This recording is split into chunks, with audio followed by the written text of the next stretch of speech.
లేడీస్కి వచ్చే main problem ఏంటంటే పైన ఏదైనా ఉంటే తీయడం చాలా ఇబ్బంది అయిపోతూ ఉంటుంది, హైట్ ప్రాబ్లం ఇష్యూ ఉంటుంది కాబట్టి. సో ఇదేంటంటే స్మార్ట్ టచ్తో ఓపెన్ అయిపోతాయి క్యాబినెట్స్, చాలా ఈజీగా. చూసారా, చాలా ఈజీగా ఓపెన్ అయిపోయాయి.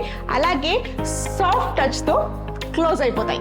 ఇది కదా ఆటోమేటిక్ స్మార్ట్. ఎందుకంటే మనకి చాలా ఇబ్బంది పడిపోతూ ఉంటాం, పైన ఏదైనా పెట్టుకొని తీసేటప్పుడు మనము ఏదో దేని మీద తీసుకోవాలి, చాలా ఇబ్బంది పడుతూ ఉంటాము. అలాంటిది మనకి చాలా అంటే చాలా ఈజీగా కిచెన్లో చాలా ఈజీగా ఉంటుంది. అండ్ ఇంకోటి ఏంటంటే మీరు ఇక్కడ చూసినట్టయితే మొత్తం కిచెన్ అంతా మనకి టచ్తో ఓపెన్ అయిపోతుంది అనమాట. అండ్ ఇక్కడ మీరు చూసినట్టయితే చాలా కంటైనర్స్ ఉన్నాయి కదా, ఇవన్నీ ఏంటి మనం మామూలుగా అరేంజ్ చేసేసుకున్నాం అనుకోండి, అరేంజ్ చేసుకుంటే ఎప్పుడూ మిస్ అయిపోతుంది హడావిళ్ళు తీసేటప్పుడు. అలాంటిది వీళ్ళు నీట్గా ఆర్గనైజ్ చేశారనమాట. ఆర్గనైజ్లో మనకి 1 లీటర్ బాక్సెస్ అయినా, ½ లీటర్ బాక్సెస్ అయినా, 200 ml బాక్సెస్ అయినా మనకి కావాల్సినట్టు వాళ్ళు కస్టమైజ్ చేసిస్తారు. మీకు స్మార్ట్ కిచెన్స్ కావాలి, టచ్ కిచెన్స్ కావాలి, ఆర్గనైజ్డ్ కిచెన్స్ కావాలి, దెన్ డూ కాంటాక్ట్ క్యాస్మికో గచ్చిబౌలి.